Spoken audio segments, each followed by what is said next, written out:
Welcome. Enjoy your dinner. What's your name? My name is Nassim. What is your name?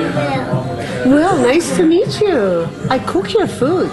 She serves meatballs, salads, and fresh bread, giving each dish one last look before they get to the table. She calls it a new spin on traditional home cooking. I brought home cooking, truly home cooking, the way any good cook in Iran would offer like a variety of food to her guests in her house.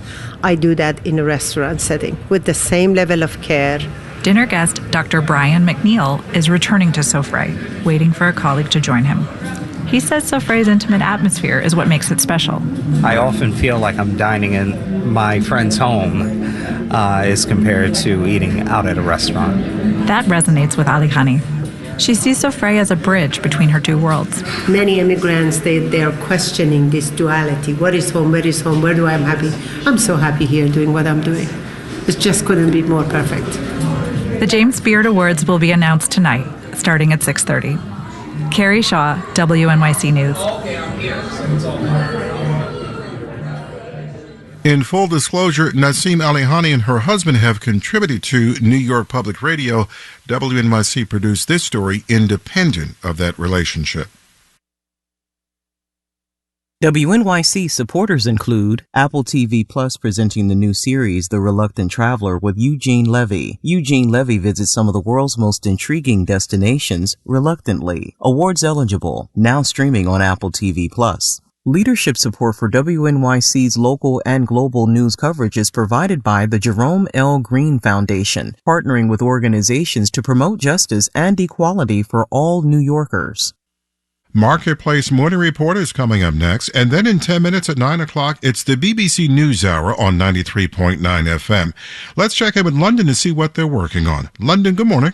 Good morning, WNYC. This is Owen Bennett-Jones, and on today's News Hour, the Russian Defense Ministry says it's repelled a Ukrainian offensive.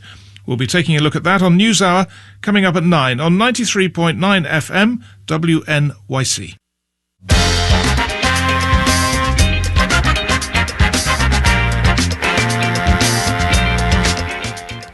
62 and sunny right now, 76 for a high on this Monday, June 5th. Under partly sunny skies, slight breeze out there as well. Tomorrow, slight chances of showers and thunderstorms, mostly sunny and a high of 80. Once again, 62 and sunny right now in the city. It's 8:52.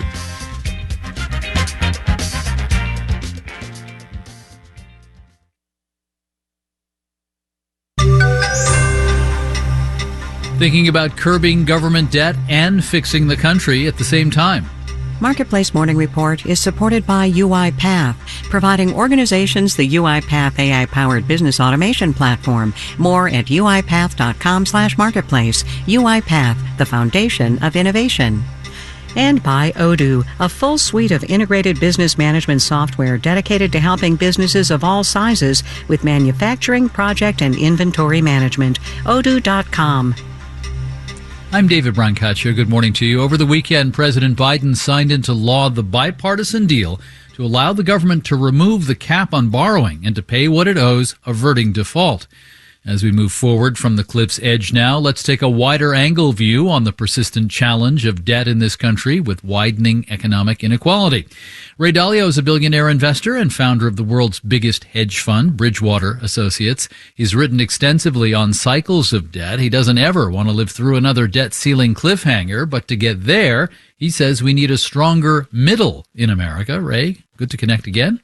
Good to be here. Quick tutorial. Government finances are like our household budgets, right? You use income, what you earn, and borrowing to pay expenses, pay back loans, but with one big difference, right? The one big difference is the government can print money. So you don't have a risk of default at the end of the day if they want to print the money, but you have a risk of inflation as printing a lot of money devalues money. You know, you're not a dove on debt. You worry about too much debt. Yet, you raise the issue of the gap between rich and poor in America, see it as destabilizing, and think we got to deal with it.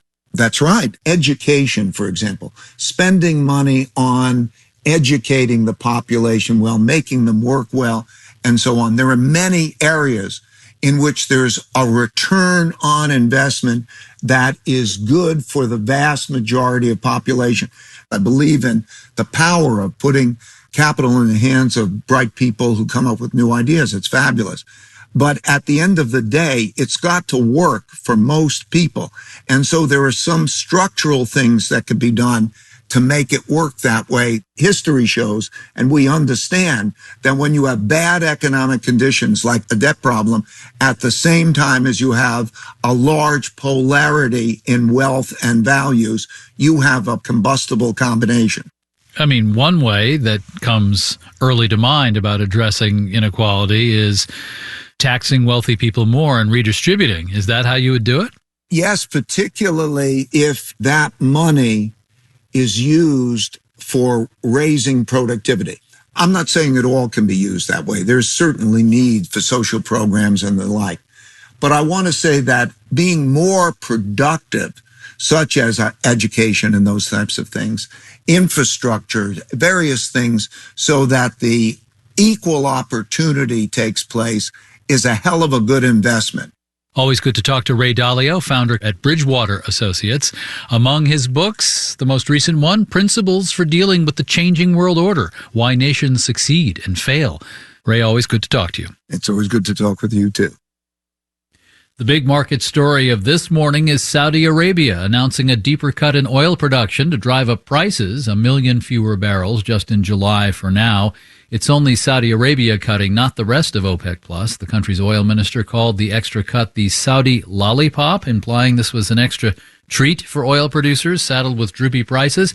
Won't seem as sweet to drivers who could see fill-ups getting more expensive. Crude oil is up 2.9% now, $73.80 a barrel. S&P and Dow futures are up just a sliver each.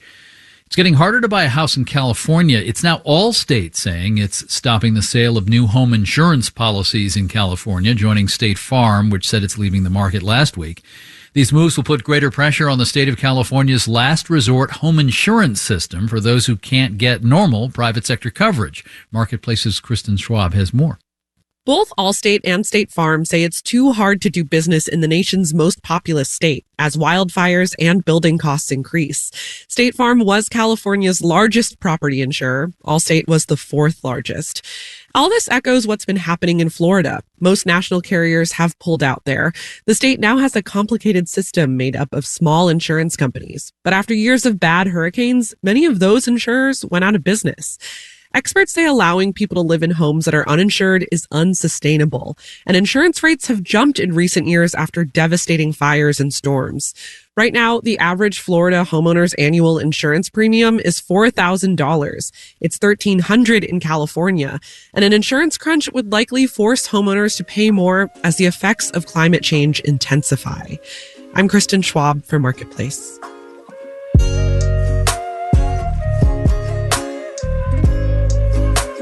Marketplace Morning Report is supported by Amazon Business. From small business to big enterprise and everything in between, Amazon Business helps simplify the supplies buying process. Amazon Business, your partner for smart business buying. And by BuySide from the Wall Street Journal, an independent commerce site designed to help consumers make smart decisions with their time and money.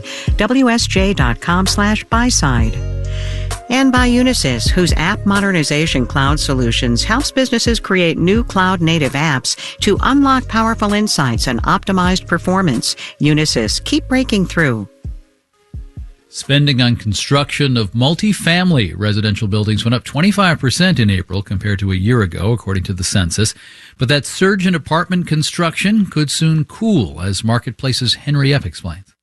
New apartment projects tend to take about 2 years to build, and those under construction now faced supply chain issues and labor shortages, says Caitlin Shagru-Walter with the National Multifamily Housing Council.